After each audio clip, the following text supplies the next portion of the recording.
Pomaže Bog, braće i sestre, dobrodošli u novom YouTube videu. Moje ime je Hadži Teodora i u današnjem videu želim da pričamo o tome šta je Sveta Gora, kako doći do Svete Gore i zašto žene ne smiju da odu na Svetu Goru. Sveta Gora, Atos, je planina i poluostrvo u sjeveroistočnoj Grčkoj i važan je centar pravoslavnog monaškog života. Ona ima autonomno državno uređenje unutar Republike Grčke. Na Svetoj Gori nalazi se 20 manastira pod direktnom jurisdikcijom Vaseljenskog patrijarha iz Carigrada. Sveta Gora je naseljena od antičkih vremena i poznata je po dugoj prisutnosti hrišćanstva i istorijskim monaškim tradicijama. Danas preko 2000 monaha iz Grčke i mnogih drugih zemalja, uključujući pravoslavne zemlje kao što su Rumunija, Moldavija, Gruzija, Bugarska, Srbija i Rusija, živi asketskim životom na Svetoj Gori, izolovano od ostatka svijeta. Svetogorski manastiri čuvaju bogate kolekcije dobro očuvanih artefakata, rijetkih knjiga, drevnih dokumenata i umjetničkih predmeta ogromne istorijske vrijednosti. A sama Sveta Gora nalazi se na listi svjetske baštine od 1988. godine. Iako je pravno Sveta Gora dio Evropske unije, kao i ostatak Grčke, monaška država Sveta Gora i njene institucije imaju posebnu jurisdikciju koja je potvrđena prilikom prijema Grčke u Evropsku zajednicu, prethodnicu Evropske unije. To je omogućilo vlastima ove monaške države da regulišu slobodno kretanje ljudi i dobara na svojoj teritoriji, odnosno da dozvoli ulaz samo muškarcima. Pored manastira postoje 12 kitova, manjih monaških zajednica, kao i mnoge usamljene monaške kelije širom poluostrva. Sve osobe koje žive manastirskim životom, nakon što postanu monasi, postaju također i grčki državljani bez ikakvih formalnosti. Grčki jezik je uopšte upotrebi u svim grčkim manastirima, ali se u nekim manastirima govori drugim jezicima. U Svetom Pantelimonu ruski, u Hilandaru srpski, u Zografu bugarski, a u skitovima Prodromos i Laku rumunski. Danas mnogi grčki i drugi monasi govore engleski. Što se tiče manastira, po podacima iz 2001. godine na Atosu je živjelo 2262 stanovnika, od kojih su većina monasi. Na Svetoj Gori se nalazi 20 manastira. Sada nešto o istoriji. Sveta Gora je jedan od najvažnijih centara pravoslavlja na svijetu. Po predanju presveta Bogorodica je putujući brodom na Kipar zbog nevremena pristala na Atos. Mnogobožačko stanovništvo je prihvatilo njenu propovijed i čuda koje je činila. Tada su Atonci dobili svoje prvo krštenje. Odlazeći, ona im reče: "Neka ovo mjesto bude moj udio, predat mi od Sina i Boga mog.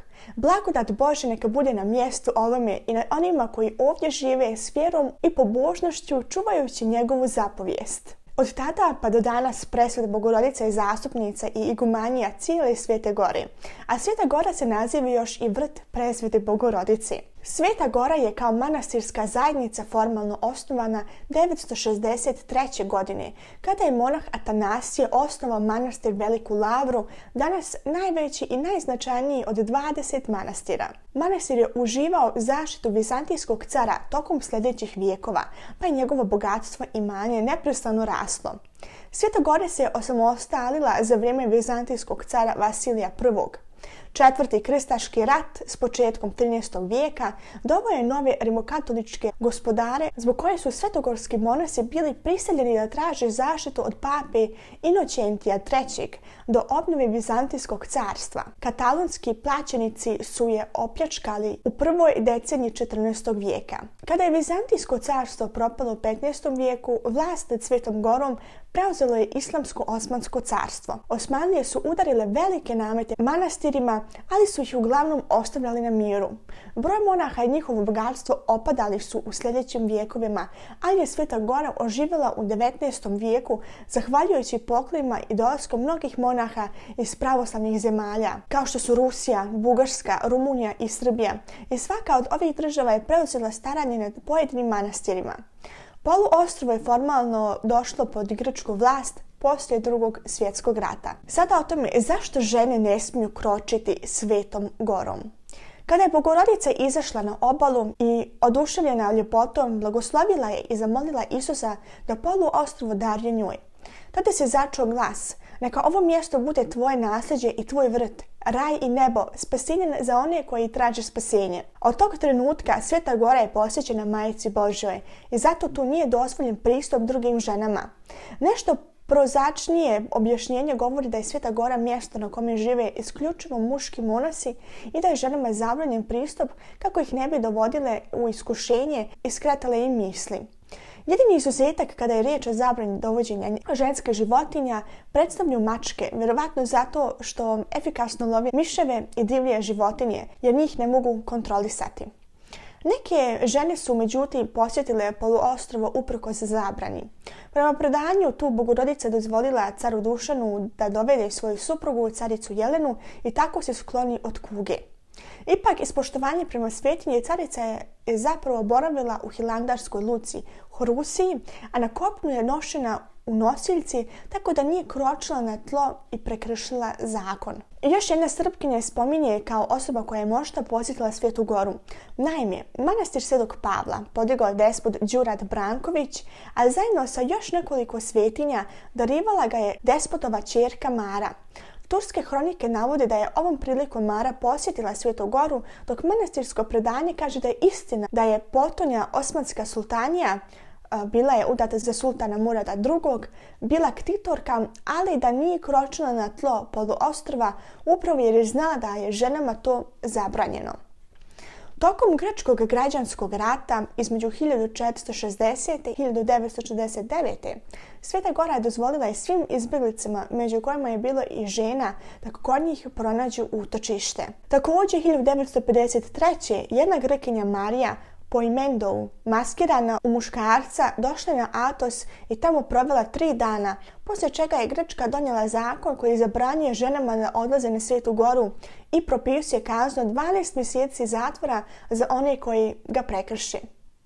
U skorije vrijeme pravilo je prekršeno kada su ukrajinski krijumčari ostavili na Atosu 4 Moldavke 2008. godine, koje je na kratko zadržala policija, ali su im monasi obezbijedili pomilovanje. Sada o tome kako doći do Svete Gore. Stavit ću vam dolje link zvanične stranice manastira Hilandara, gdje možete da pročitate u miru uslove za ulazak za Svetu Goru. Ja ću vam samo da kratko objasnim proceduru. Informacije se mogu mijenjati, pogotovo u ovo doba korone. Tako da su ove informacije koje vam sada kažem trenutačnije. Prvo, tražite blagoslov za posjetu manastira i rezervaciju smještaja. Preko maila morate da pošaljete vaše lične informacije i da tražite blagoslov za boravak i treba da piše sljedeće: prezime i ime i broj pasoša. Ne treba slati fotokopiju pasoša, nego samo broj. Onda zanimanje nije obavezno, ali je poželjno jer učenici, studenti, sveštenstvo, monaštvo plaćaju jeftinije diamonitirion. Datum dolaska u Hilandar, ukoliko ste dobili blagoslov za posjetu još nekog svetogorskog manastira prije manastira Hilandara, u tom slučaju treba navesti osim prethodnog i datum ulaska na Svetu Goru. Također trebate navesti telefon za kontakt zbog eventualnog dogovaranja u slučaju da brod zbog nevremena ili nekog drugog razloga toga dana ne saobraća. Telefon treba da bude uključen po dolasku u Uranopolis. Na stranici možete i da pročitate šta je dozvoljeno, a šta nije. Prebivanje i kampovanje van manastira nisu dozvoljeni.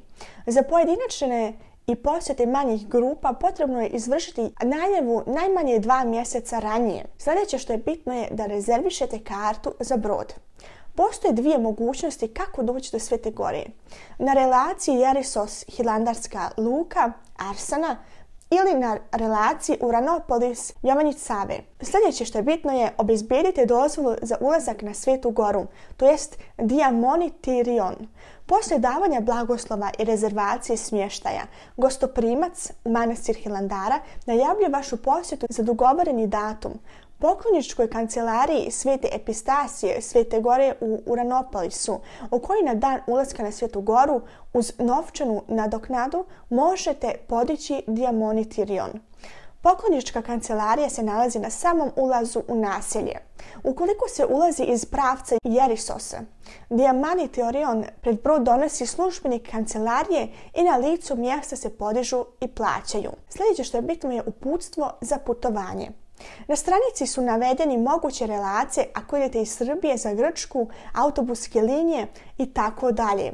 Sve se dolje možete informisati. Nadam se da sam vam u ovome videu mogla da sve objasnim što znam o Svetoj gori. Šta je Sveta gora? Zašto žene ne smiju da idu na Svetu goru? Nešto o istoriji, o manastirima i naravno kako doći za Svetu goru. Mi se vidimo u sljedećem videu. S Bogom. Amin.